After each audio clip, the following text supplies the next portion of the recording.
Good morning, student.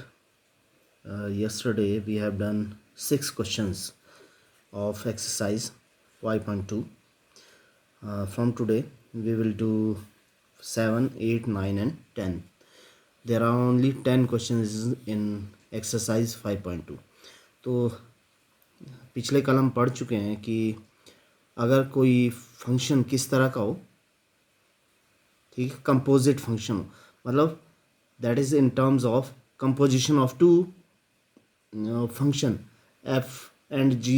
If there are two function fx and gx, then the resultant function is f of g, because यहाँ पर क्या है, this is sine x क्या है f x and g x that is x square plus 5. तो sine x square plus 5 is nothing but composite function that is obtained by composition of f x and g x. तो वहाँ पर हम क्या करते हैं पहले जो मेन फंक्शन है, ठीक है, एफ फंक्शन, उसकी डिफ्रेंसिएशन करते हैं and multiply the differentiation of g x function. तो इस तरह से हमने कर लिया था कि कंपोजिट, और सिंपल भाषा में बोले कि एक फंक्शन के अंदर दूसरा फंक्शन जब होता है तो हम उस तरह से उसको सॉल्व करते हैं. इन कंपोजिट फंक्शन की डिफ्रेंसिएशन करने के लिए हम नेक्स्ट क्वेश्चंस करते हैं. Question number 7 that is 2 under root cot x square. Now this is also a composite function because यहाँ पर क्या है, under root. First of all ये पावर फॉर्मूला लगेगा because under root means raise to power 1/2, तो power formula लगेगा. Next उसके अंदर कौन सा फंक्शन है, कॉट एक्स है, उसके अंदर एक्स स्क्वेयर है. तो 3 बार क्या करेंगे, by the help of chain rule, जहाँ पर हम चेन रूल लगाते हैं. पहले फंक्शन में डिफ्रेंशिएशन करते हैं, फिर उसके अंदर जो दूसरा फंक्शन है उसकी डिफ्रेंशिएशन करते हैं, फिर उसके अंदर तीसरा फंक्शन है जो उसकी डिफ्रेंशिएशन करते हैं. तो इस तरह से चेन रूल का यूज़ करते हैं हम to find out the derivative of composite function. तो let's see question number 7. Now let us suppose इस क्वेश्चन नंबर 7 को y ले लेते हैं. अगर y नहीं लेना तो सेम वैसे ही रख लो, या एफ एक्स यूज़ कर लेते हैं. It depends upon you. Late us suppose y ना लेकर मैं क्या करता हूँ, ये फंक्शन क्या, that is f x equal to 2 under root cot x square. Now we have to find out f dash x. F dash x means d by d x of 2 under root cot x square. Now एक बार और आपको simplify suppose करते हैं कि ये x है, ठीक है. तो ये क्या होता है, अंडर रूट एक्स. तो अंडर रूट एक्स का फॉर्मूला लगाते हैं, ठीक है. अंडर रूट एक्स का मतलब है एक्स रेज पावर 1/2, तो 1/2 आगे आ जाएगा, एक्स रेज पावर 1/2 -1. और जब 1/2 -1 करेंगे तो हाफ में से हाफ माइनस करेंगे तो माइनस हाफ आ जाएगा. 1/2 x raise power minus half, और माइनस हाफ का मतलब है ये पॉजिटिव कब होगा, जब नीचे आ जाएगा.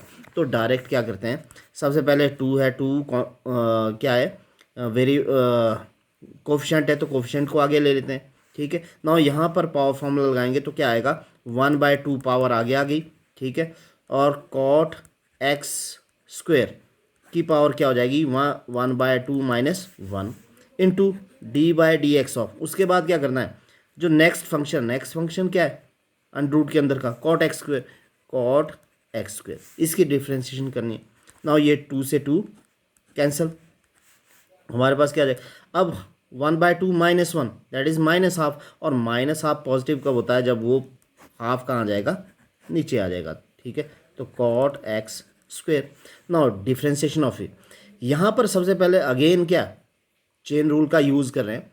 तो यहाँ पर कॉट एक्स स्क्वेयर है, तो पहले तो कॉट ट्रिग्नोमेट्रिक फंक्शन जो कॉट है उसकी डिफ्रेंशिएशन होगी. तो कॉट की होती है secant cosecant square minus cosecant square x square into d by d x of next जो अंदर फंक्शन है वो एक्स स्क्वेयर है, is equal to minus cosecant square x square upon under root cot x square into d by d x of, यहाँ पर power formula लगेगा, power फॉर्मूले में 2x रेज पावर 2 -1, तो 2x आ गया. Now here minus 2x cosecant square x square upon under root cot x square. तो हमने इसको डिफ्रेंशिएशन आ गई है, पर एक्चुअल में जो आपके एक्सरसाइज के आंसर दिए उसमें ये आंसर नहीं है, उसको साइन में कन्वर्ट किया है। तो आप अगर इतना भी इसको करेंगे तो इट विल बी गुड, ठीक है।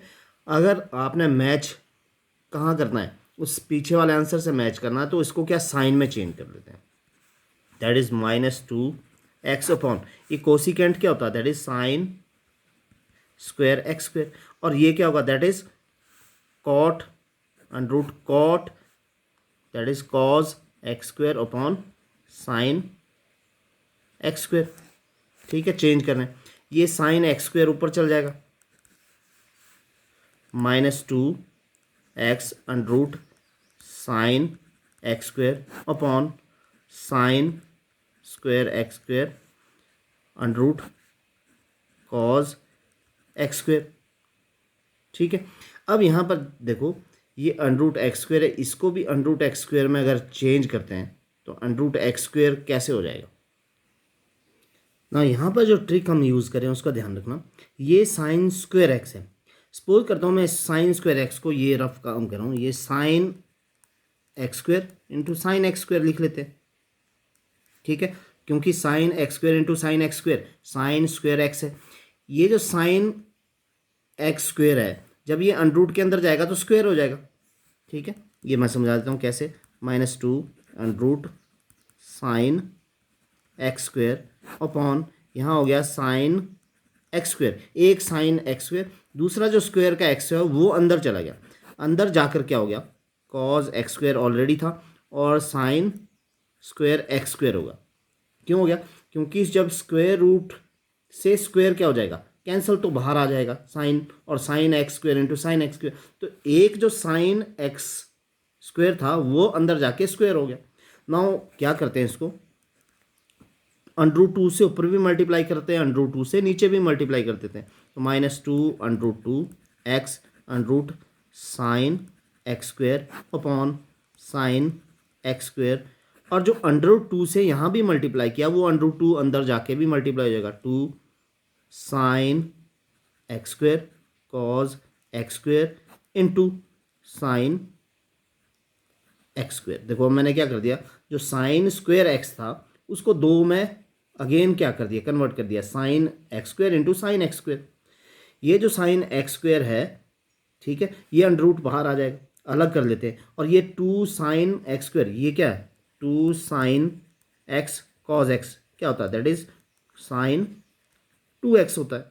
तो x की जगह यहाँ एक्स स्क्वायर है तो क्या हो जाएगा, 2x स्क्वायर हो जाएगा, ये पूरा मिलकर साइन 2x स्क्वायर, तो -2 under root 2 into x under root sine x square upon sine x square, और अंडर रूट ये पोर्शन क्या हो गया, साइन 2x स्क्वायर, और ये अंडर रूट अलग से कर दिया हमने, साइन एक्स स्क्वायर, तो ये साइन एक्स स्क्वायर कैंसिल।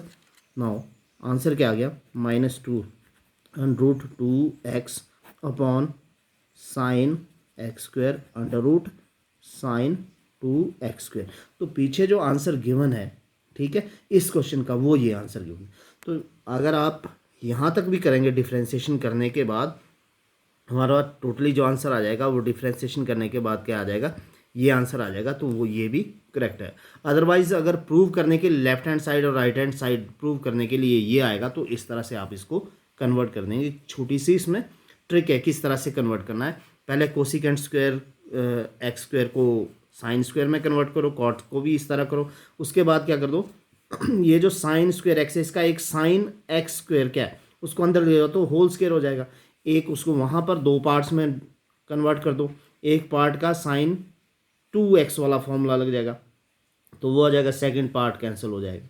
तो इस तरह से क्वेश्चन नंबर 7 को सॉल्व करेंगे। नाउ क्वेश्चन नंबर 8, तो let's move to question number 8। Let f(x) जो फंक्शन गिवन है वो है cos under root x. Now ये भी क्या है, कंपोजिट फंक्शन है, क्योंकि ट्रिग्नोमेट्रिक फंक्शन के अंदर एक अंडर रूट एक्स अगेन एक फंक्शन है, तो f'(x) is equal to derivative d/dx of cos under root x.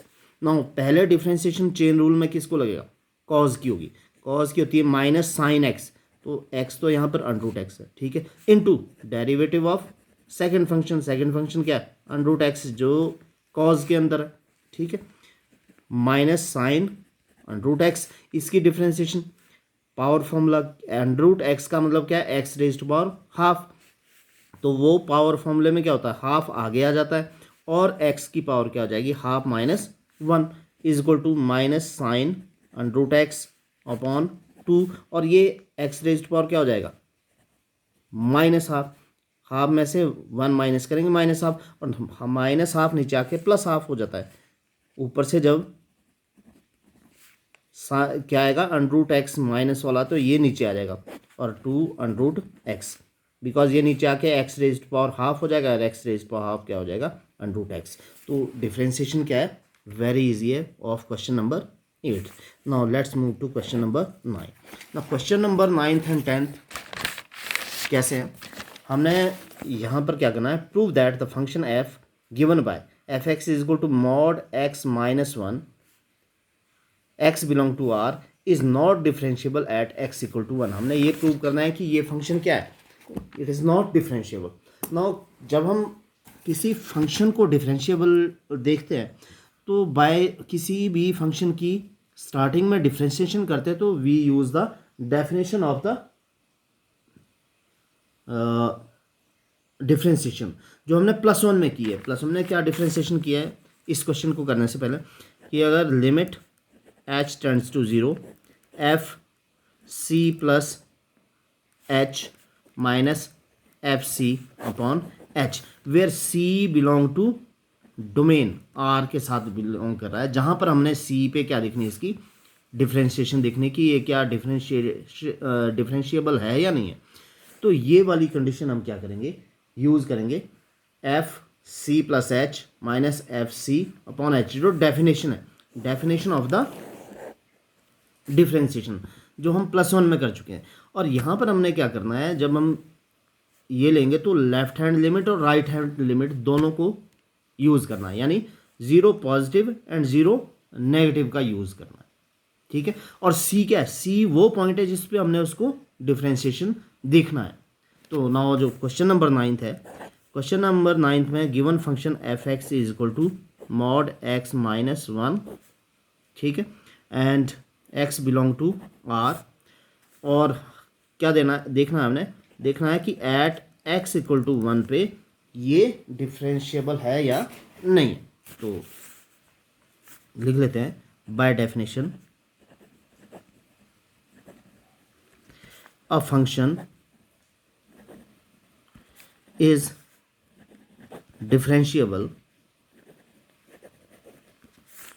If limit h tends to zero positive F c plus H minus f c upon h and limit h tends to zero negative f c plus H minus f c upon h has finite and equal values, ठीक है। तो ये function भी क्या होगा differentiable at x equal to one पे होगा जब ये left hand right hand limit और लेफ्ट हैंड लिमिट दोनों क्या होगी फाइनाइट वैल्यू देंगे और इक्वल वैल्यू देंगे। तो सबसे पहले लेफ्ट हैंड लिमिट को लेते हैं। नाउ लिमिट और यहाँ पर क्या value equal value at x equal to c belong to R, ये जो x है वो c पे है। नाउ यहाँ x क्या है that is equal to one, तो now at x equal to one limit h tends to zero positive F C की वैल्यू क्या दैट इज वन, तो one plus H minus F one, because हम क्या कर रहे हैं जो c है हेयर c की वैल्यू क्या है वन है तो वन को सब्स्टिट्यूट कर रहे हैं c की जगह, तो one plus H minus one upon H is equal to limit h tends to zero positive. Now f function F X क्या that is x minus one. Now x की जगह क्या करना है हम we are using one plus H, तो जहाँ पर x है वहाँ वन प्लस एच लिखेंगे, वन प्लस एच, आगे क्या है minus one modulus minus F one. Now F one का मतलब एक्स की जगह वन पुट करना है, तो mod one minus one upon H is equal to limit H tends to zero positive, ये माइनस वन कैंसिल, तो mod H minus one zero, zero mod zero upon h, therefore limit h tends to 0 positive mod h upon h is equal to limit h tends to 0 positive. Now 0 positive means 0 से greater, 0 से greater positive value है, और जब 0 से greater मतलब positive value में mod H, definition क्या बोलता है, for positive value mod H क्या होगा, एच होगा, एच अपॉन एच, और एच एच कैंसिल हो गया, that is equal to one आ गया। नाउ लेफ्ट हैंड लिमिट लेते हैं, limit H tends to zero negative F one plus H same minus F one upon H, definition तो वही, equal to limit H tends to zero negative F one plus H. Now again क्या करते हैं, X की जगह क्या करते हैं वन प्लस एच, क्योंकि एफ एक्स क्या है, दैट इज ये, तो वन प्लस एच, तो one plus H minus one, mod of one plus H minus one and minus one upon H is equal to limit H tends to zero negative, cancel out, तो mod H minus one zero, तो zero upon H is equal to limit H tends to zero negative mod h upon h. Now zero negative means negative value, zero से छोटी क्या होती है negative value, और negative value पे mod H क्या होता है, दैट इज माइनस एच, तो limit H tends to zero negative minus h upon h, cancel हो जाएगा, तो you will get minus one, limit H tends to zero negative minus one and value is equal to minus one. Now दोनों की value तो finite है, right hand limit लेते हैं उसकी वैल्यू क्या आ रही है, that is equal to one, left hand limit की वैल्यू क्या आ रही है माइनस वन, यहाँ वन और यहाँ माइनस वन, ठीक है, ये दोनों फाइनाइट तो है बट नॉट इक्वल, क्या बोलेंगे, limit H tends to zero positive f one plus H minus F one upon h not equal to limit H tends to zero negative F one plus H minus F one upon h, therefore f x is not differentiable at x equal to 1. तो by using the definition that is limit h tends to 0 positive fc plus h minus fc upon h, we have proved that this function is not differentiable. तो जब भी हमने किसी function को prove करना है कि वो डिफरेंशिएबल है या नहीं है, तो we will use the definition, and definition में हम क्या करेंगे, left hand limit and right hand limit लेंगे, दैट मस्ट बी, एक तो फाइनाइट होनी चाहिए, इनफाइनाइट नहीं होनी चाहिए, और दोनों की वैल्यू क्या होनी चाहिए, इक्वल होनी चाहिए एट दैट पॉइंट, और वो पॉइंट सी, दैट इज जैसे इस क्वेश्चन में सी पॉइंट क्या है, दैट इज वन था, ठीक है। तो इस तरह से हम क्या करेंगे, प्रूव करेंगे कि फंक्शन डिफरेंशिएबल है या नहीं है। Now next question number 10। Now question number 10th, given function is fx is equal to greatest integer x and where the value of x lies between 0 to 3 और 0 के बीच है।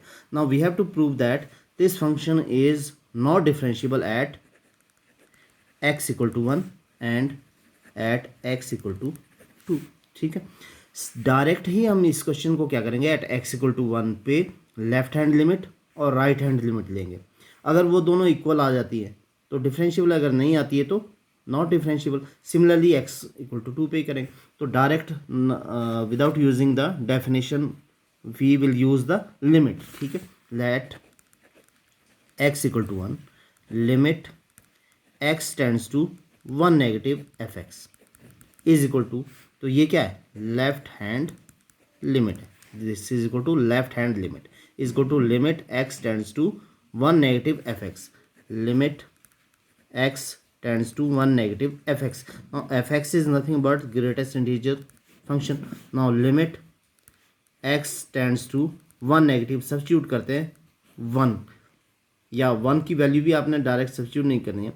तो मैं इसको बताने के लिए कर रहा हूँ, आपने यहाँ से डायरेक्टली देखो 1 नेगेटिव का मतलब क्या है, 1 से छोटी वैल्यू क्या है, 0.1, 0.2, 0.999।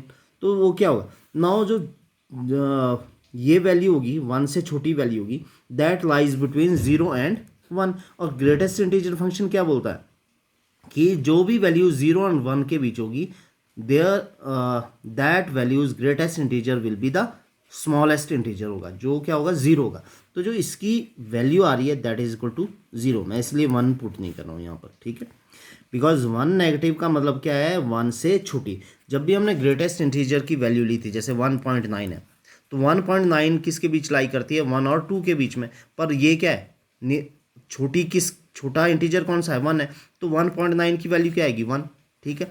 1.8 की वैल्यू भी क्या आएगी, 1। बट 2.1 की वैल्यू क्या आएगी, दैट इज 2। और 0.9 की वैल्यू क्या आएगी, दैट इज 0। तो जिस इंटीजर के छोटा होगा उस इंटीजर को हम ग्रेटेस्ट इंटीजर में लेते हैं। तो यहाँ पर जो 1 नेगेटिव का मतलब 1 माइनस का मतलब होता है कि 1 से छोटी है, 1 से छोटी है तो किस इंटीजर्स में आएगी ग्रेटेस्ट इंटीजर, 0। नाउ अब लेते हैं right hand limit. Right hand limit क्या है, x tends to 1 positive f x equal to limit x tends to 1 positive f x means greatest integer, ठीक है। Now 1 positive greater than 1, greater than 1 कौन सी value आती है, 1.1, 1.2, 1.3। अब ये सारी वैल्यू किन दो इंटीजर्स के बीच होती है, 1 और 2 के बीच। तो और स्मॉलेस्ट इंटीजर कौन सा उसमें, 1। नाउ दोनों की वैल्यू क्या है, डिफरेंट है, because left hand limit not equal to right hand limit, therefore f x is not differentiable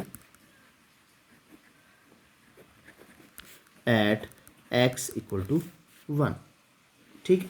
now second लेते हैं एट x इक्वल टू 2, ठीक है। लेफ्ट हैंड लिमिट लेते हैं, left hand limit is equal to limit x tends to 2 पे ले रहे हैं तो 2 पे क्या लेंगे, 2 negative f x equal to limit x tends to 2 negative f x. Now f x is nothing but greatest integer. Now again लेते हैं 2 negative means less than 2, less than 2 में क्या आएगा, 1.9, 1.8, 1.7, ये इस तरह की वैल्यू आएगी। तो क्लोज किस इंटीजर के, वो 1 के। और क्लोज ना बोल के बोलते हैं कि उसका ग्रेटेस्ट इंटीजर क्या होगा, 1 होगा, ठीक है। नाउ राइट हैंड लिमिट लेते हैं is equal to limit x tends to 2 positive f x is equal to limit x tends to 2 positive f x greatest integer x।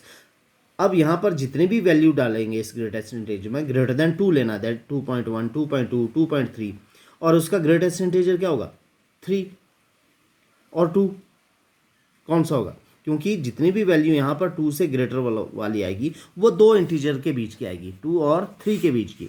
और 2 और 3 के बीच आएगी तो हम कौन सा इंटीजर लेते हैं, जो स्मॉलेस्ट इंटीजर होता है। स्मॉलेस्ट इंटीजर क्या, that is 2 equal to 2।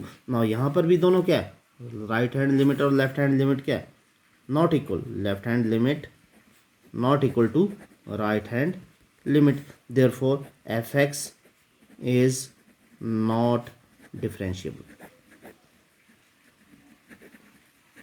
Is not differentiable at x equal to 2। तो लिमिट का यूज़ करते हुए हम क्या कर सकते हैं, प्रूव कर सकते हैं यहाँ पर जो ग्रेटेस्ट इंटीजर फंक्शन है वो एक्चुअल में क्या होता है, दैट इज़ नॉट डिफरेंशिएबल, ठीक है, वो डिफरेंशिएबल नहीं होता है। सिमिलरली जो मॉडुलस फंक्शन है that is also not differentiable function. तो हमने जो मॉडुलस फंक्शन था 9th में, उसको हम definition by using the definition that is f c plus H minus limit H tends to 0 f c plus H minus f c upon h, इस तरह use किया। और यहाँ पर डायरेक्ट हमने क्या किया, राइट हैंड लिमिट और लेफ्ट हैंड लिमिट लेकर उसको प्रूव किया कि ये डिफरेंशिएबल फंक्शन नहीं है। तो इस तरह से एक्सरसाइज 5.2 कंप्लीट। नाउ नेक्स्ट जो हम आगे करेंगे वो करेंगे derivatives of implicit function. Implicit function. Now implicit function को पढ़ने से पहले हम दो तरह के वेरिएबल के बारे में पढ़ लेते हैं। एक तरह का वेरिएबल होता है जिसको हम क्या बोलते हैं, dependent variable, dependent variable. And second type of variable that is independent variable. Now पता कैसे चले कि डिपेंडेंट एंड इंडिपेंडेंट वेरिएबल कौन से होते हैं? देखो, डिपेंडेंट और इंडिपेंडेंट। डिपेंडेंट मीन्स जो किसी के ऊपर डिपेंड रहे, बाय द मीनिंग ही लग रहा है बता। Independent means that does not depend on any other variable. ठीक है, जिसकी वैल्यू किसी दूसरे वेरिएबल की वैल्यू के ऊपर डिपेंड ना करे, वो इंडिपेंडेंट वेरिएबल। और डिपेंडेंट वेरिएबल क्या? ऐसा वेरिएबल जो इंडिपेंडेंट वेरिएबल के ऊपर डिपेंड करे। ठीक है, लेट अस सपोज करते हैं एक इक्वेशन हमारे पास y is equal to x plus 4। Now यहाँ पर देखते हैं, ये जो इक्वेशन गिवन है यहाँ पर दो वेरिएबल है, एक वेरिएबल y और दूसरा वेरिएबल क्या है, x। नाउ यहाँ पर x जो है it is independent variable and y जो है दैट इज डिपेंडेंट वेरिएबल। क्यों है? बिकॉज x की वैल्यू को हम क्या करेंगे, अगर हमने y की वैल्यू फाइंड आउट करनी तो x की वैल्यू को यहाँ पर सब्स्टिट्यूट करना पड़ेगा। ठीक है, यानी x की वैल्यू हम इंडिपेंडेंट है, वो y के ऊपर डिपेंड नहीं कर रही है। अगर x क्या लेते हैं हम, x इक्वल टू 1 लेते हैं तो y क्या हो जाता है, y is equal to 1 plus 4 5 हो जाता है। बट अगर x की वैल्यू 2 लेते हैं तो y क्या हो जाता है, y is equal to 2 plus 4 6 हो जाता है। तो क्या हो रहा है, x की वैल्यू क्या है, इंडिपेंडेंट है, ये हम अपने आप ले रहे हैं। ठीक है, बट y की वैल्यू क्या, इंडिपेंडेंट नहीं, अपने आप नहीं ले रहे हैं, वो क्या डिपेंड कर रही है x की वैल्यू के ऊपर। जब x की वैल्यू सब्स्टिट्यूट कर रहे हैं तो y की वैल्यू क्या हो रही है, चेंज हो रही है, अगर x की वैल्यू भी चेंज हो रही है। तो ऐसा वेरिएबल जो इंडिपेंडेंट वेरिएबल के ऊपर डिपेंड रहे उसको बोलते हैं हम डिपेंडेंट वेरिएबल, और जिसकी वैल्यू किसी दूसरे वेरिएबल पर डिपेंड ना रहे तो उसको बोलेंगे इंडिपेंडेंट वेरिएबल। तो ये आई थिंक दोनों वेरिएबल क्या होंगे, क्लियर हो गए होंगे। नाउ इसके बाद चलते हैं इम्प्लिसिट फंक्शन।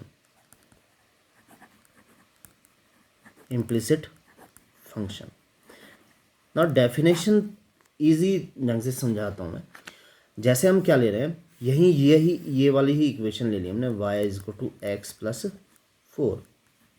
ठीक है, अब यहाँ पर क्या है, इम्प्लिसिट फंक्शन क्यों है ये इम्प्लिसिट फंक्शन इसलिए है क्योंकि यहाँ पर जो डिपेंडेंट वेरिएबल है, ठीक है, ये डिपेंडेंट वेरिएबल है, ये इंडिपेंडेंट। डिपेंडेंट वेरिएबल को हमने क्लियरली क्या किया है, एक्सप्रेस किया है, क्लियरली एक्सप्रेस किया है इन terms of dependent variable, independent variable. मतलब अगर हम y को इजीली हमारे को पता चल रहा है कि y क्या इक्वल टू एक्स प्लस 4 है। ठीक है, यहाँ पर y क्या है, इक्वल टू एक्स प्लस 4। तो ये फंक्शन है दैट इज इम्प्लिसिट फंक्शन है। क्यों इम्प्लिसिट फंक्शन है? बिकॉज यहाँ पर y क्या है, क्लियरली y को क्या कर रहा है, ये बता रहा है। ठीक है, सिंप्लीफाई कर रहा है या सिंपल ढंग से क्या कर रहा है, इसको बता रहा है किस टर्म्स में, इन टर्म्स ऑफ डिपेंडेंट वेरिएबल। अगर दूसरा एक और लेते हैं, सपोज करते हैं एक रिलेशनशिप लेते हैं बिटवीन एक्स एंड वाई। हमारे पास X plus sine x Y minus Y is equal to 0। Now suppose करते हैं अगर हमने y को एक्सप्रेस करना है तो y को वहाँ ले जाएंगे, y is equal to x plus sine x y. क्या जो y है वो क्लियरली डिस्क्राइब हो रहा है यहाँ पर इन टर्म्स ऑफ x? नहीं हो रहा है, बिकॉज y यहाँ पर भी और y यहाँ पर भी हम इसको अलग नहीं कर पा रहे। तो जो ऐसा फंक्शन होगा which is not clearly elaborated या clearly in terms of dependent variable क्या डिस्क्राइब नहीं होगा, उस फंक्शन को हम क्या बोलेंगे, एक्सप्लिसिट फंक्शन। तो ये फंक्शन दूसरा क्या होगा, एक्सप्लिसिट फंक्शन।